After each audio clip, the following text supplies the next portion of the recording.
Eles estão infiltrados em muitas instituições.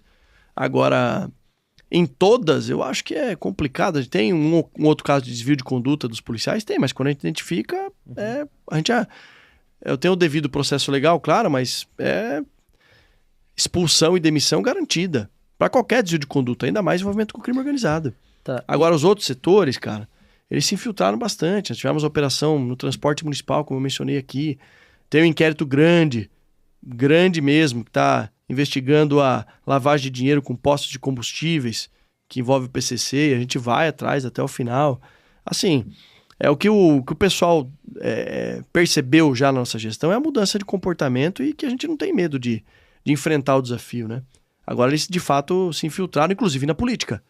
Inclusive financiando candidaturas. Ai, tá proibido falar isso. Não tá proibido, não. Porque nós temos operação de inteligência acontecendo nesse exato momento. Deixa eu te perguntar, então, sobre... Ontem teve o Roda Viva e a gente teve a entrevista do Pablo Marçal, que é acusado, né? Que é... Várias vezes estão dizendo que o partido dele, vários integrantes do PCC. E essa conversa é uma conversa antiga, né, Derrite? Tipo, tem não sei quantos integrantes do PCC, ninguém nunca vai preso, né? O Brasil é o país que só pobre vai preso. Vamos falar a verdade aqui, né? Quando que algum político ligado ao PCC foi preso, foi identificado? Não foi, nunca vi, né? Então, assim, eu acho até uma irresponsabilidade falar que alguém é ligado ao PCC, porque ninguém é preso, ninguém é... Fala um pouco sobre isso, porque né, a pauta eleitoral hoje da cidade de São Paulo, do Boulos, da Tabata e de todos os candidatos, parece que o Datena desistiu agora, aí parece que é a última informação, vai renunciar, né, para poder ter segundo turno, senão não vai ter segundo turno. Mas fala um pouco sobre... Alguém já foi identificado, algum político realmente de algum partido foi identificado por vocês ou na política, PCC? Olha, o que eu garanto, assim, da nossa parte, eu não tenho problema em fazer investigações e que envolvam políticos, mas assim, é zero meu problema, porque eu não tenho rabo preso com ninguém. Mas eles não têm foro privilegiado? Não, aí o que acontece é o seguinte, se estiver falando de Congresso Nacional, sim.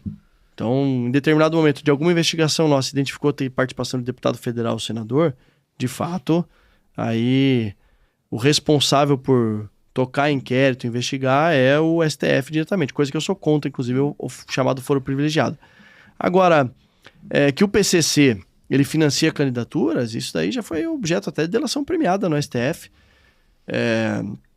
que o PCC tinha um caixa de 100 milhões de reais para financiar e apontar candidatos que deveriam ser apoiados, enfim, via de regra por partidos de esquerda, né, na época. Agora, o que a gente está fazendo aqui? Independente do combate ao crime organizado, as polícias estão garantindo o direito de cada candidato de fazer suas campanhas em qualquer local. Não existe que lá na periferia tal só entra o partido A, B ou C negativo. Tanto é que a gente está fazendo operações com as viaturas do policiamento ostensivo da Polícia Militar para garantir que o candidato da direita, da esquerda, do centro, qualquer um deles, possa realmente fazer campanha, que não exista nenhum território que só entre o partido A, B ou C. Eu tive dificuldade, na época como deputado, de que não, o 22 não pode entrar porque... é o partido do deputado lá que aprovou o fim da saída temporária de preço. Isso não pode acontecer. Enfim. Agora, o envolvimento do PCC com a política não é algo que trouxe, de fato, uma grande operação e que desmistificou, mas eu não duvido que isso possa acontecer, inclusive na nossa gestão. Se tiver comprovação, a gente vai tocar para frente. Deixa eu perguntar uma coisa. A percepção das pessoas quanto à segurança pública em qualquer cidade, em qualquer lugar no Brasil é ruim.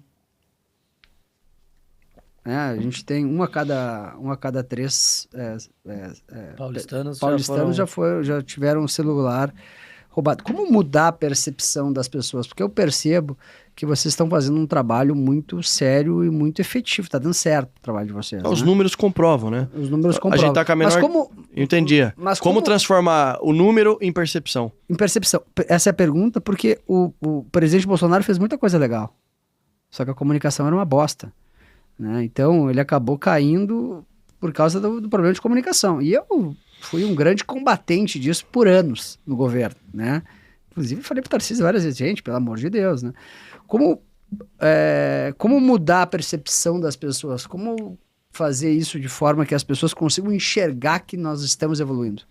Olha, assim, o mais importante é que o que a gente projetou para final de 25, em termos de números, a gente está conseguindo alcançar com 1 ano e meio de gestão. A gente teve agora a menor taxa de roubos da história, menor taxa de homicídios da história do estado de São Paulo, né? Ninguém sabe disso, David. Então, eu sei. Pra você ter uma ideia, a taxa de homicídios por 100 mil habitantes em São Paulo, no ano passado, foi 5,64 para 100 mil habitantes. Vou te mandar depois isso aí. São Paulo voltou a ocupar a primeira posição. O índice americano é 5,69. A redução de roubos na área central de São Paulo é de 60% de redução de roubo. Rudolph Giuliani entrou para a história com tolerância zero no combate ao crime com redução de 30% de roubo. Qual que é o nosso grande desafio? Primeiro, que por conta do fenômeno das redes sociais, a tragédia é explorada de maneira exponencial. Então é um roubo de celular que acontece em Perdizes, no Brooklyn ou na Avenida Paulista, que hoje caiu bastante também por conta do reforço efetivo, acaba gerando os programas televisivos ou a rede social aquele clamor e aquela onda de insegurança pública.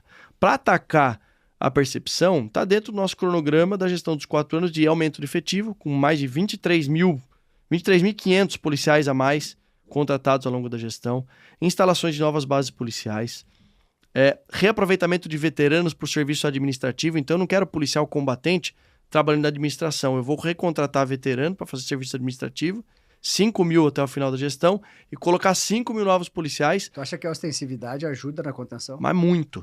E além disso, a utilização da tecnologia. Quando a gente utilizar a tecnologia, tiver aumento do efetivo policial, ostensividade, novas bases, mais viatura rodando, investimento alto em motocicletas, que deu certo no centro. Nós criamos uma companhia Rocan no BAEP do centro com 80 motocicletas policiais. A gente inundou o centro de moto. Eu vou fazer isso na Faria Lima, vou fazer isso no Brooklyn. Só que o processo de formação de um policial, entre o concurso, a formação e entregar na ponta da linha, são 2 anos. Então o nosso boom de efetivo vai ser final de 2025. Tu acha que a esquerda é leniente com a criminalidade? Eles têm uma visão romântica, né? Que o bandido é um coitadinho, vítima da sociedade. Ele entrou nesse meio porque de onde ele nasceu não teve... Mentira! Isso é... E nós adotamos a teoria econômica do crime. O criminoso ele entra para a vida delituosa porque ele tem vantagem econômica em cometer um crime, sabendo que a chance dele ser preso ela é baixa, e quando preso, ele tem uma infinidade de benefícios que eu já mencionei aqui: audiência de custódia, visita íntima, saída temporária e por aí vai. Uma das coisas que a gente vê bastante no Brasil é uma briga por colher os louros das políticas, né? Eu acho que um exemplo muito claro disso são as enchentes do Rio Grande do Sul, com o governo federal e o Eduardo Leite lá brigando por quem que vai reconstruir e tal, o Estado. Eu queria perguntar como que é hoje, dada, lógico, a vertente política do Tarcísio e do governo federal, como é que é essa integração na segurança pública do Estado com o ente federal e o que pode melhorar nesse sentido? Olha, o governo federal teria a obrigação de realizar um trabalho coordenado entre todos os estados para combater o crime organizado. Mas qual que é o plano do governo federal em combater o crime organizado? Você conhece? Não conheço. Não conhece porque não tem. Eles não sabem. Eles não sabem nem onde Acho que começar. Eles não sabem ou eles não querem? Os dois, talvez, não sei. Mas quer ver? Vou te dar um dado aqui. A nossa faixa de fronteira... Só que política, eu escrevi aqui, é a arte de se relacionar. Não, sem dúvida. Eu tenho uma relação institucional, tanto principalmente com o Lewandowski, que tem as reuniões lá com o ministro. Tem reunião, eu vou lá ouvir, etc e tal. Vamos pensar assim, o que é a competência do governo federal? Com base na informação que nós não temos nenhuma fazenda produzindo cocaína no Brasil, e que os produtores de cocaína são os países andinos, nossos vizinhos aqui, existe por conta da lei uma coisa chamada faixa de fronteira, 100 km para cá, 100 para lá, em alguns estados 50 km, que é de responsabilidade do governo federal. Se o governo federal falou-se aí numa PEC de ampliação dos poderes da Polícia Rodoviária Federal para atuar nos estados, se o governo federal quer tanto combater o crime organizado, eu vou dar uma sugestão para o governo federal. Utilize essa faixa de fronteira, que se a gente for somar, seria o segundo maior estado do Brasil, acho que menor somente que o Amazonas, mas que não existe política pública nenhuma de combate à entrada de armas e drogas no Brasil por parte do governo federal. Não precisa tentar invadir a competência dos estados para combater o crime organizado. Sabendo que o crime organizado tem como sua fonte principal de receita o tráfico de drogas e o tráfico internacional, por que não criar um programa de policiamento nas fronteiras? Pelo contrário, eu soube que a PRF, que tinha uma tropa especializada em fronteira na gestão passada, essa tropa foi desmobilizada. Foi uma política pública descontinuada. Então, tudo me leva a crer que ou não tem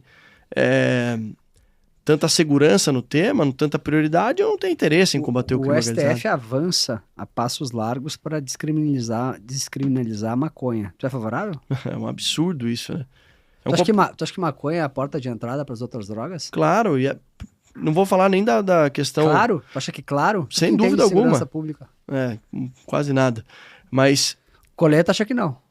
A questão da maconha, não vou nem falar do aspecto de fisiologia, porque eu não sou médico, mas do mal que faz para a saúde.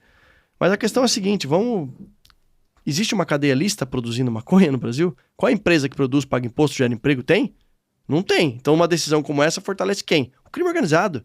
Isso é a maior aberração de todas e pouca gente fala sobre isso. A gente pode até discutir o tema no segundo plano. Tu acha que os ministros dão tapinha? Não, acho que não. Aí já é exagero, talvez, né? Mas eu acho que falta encarar esse problema com a devida seriedade que exige, que nós temos que discutir. Mas peraí, uma decisão como essa, se não existe uma cadeia lista produzindo... Mas tu é contra por princípios ou como não, porque entendido da segurança pública? Cara, tecnicamente falando... Se você Tecnicamente. vai na Cracolândia e pergunta qual foi a primeira droga que cada um daqueles caras usaram. Ué, mas o Coleta diz que não. Mas vai ver que Coleta não ele deu não entende. Rolê na Cracolândia. É que ele não entende. Não, agora, veja bem, eu também não sou contra a utilização do canabidiol para tratar criança com autismo, também não sou contra. Eu tenho um amigo que tem 2 filhos autistas, que ele tem que importar, não sei se da Europa ou dos Estados Unidos, para o tratamento. Funciona mesmo. Uma coisa completamente diferente do que você permitir que o crime organizado ou que o criminoso com 40, 60 gramas de maconha, que pelas contas aí de alguns... amigos que fizeram, dá cerca de 130 cigarros de maconha, abordar o traficante aí e falar, não, eu sou usuário. Mas isso... 130, pode transportar. Alô, você que é maconheiro, vocês podem carregar quanto? 130 baseados. Pode em outro estado, porque se a gente pegar, vai pro DP e vai ser preso.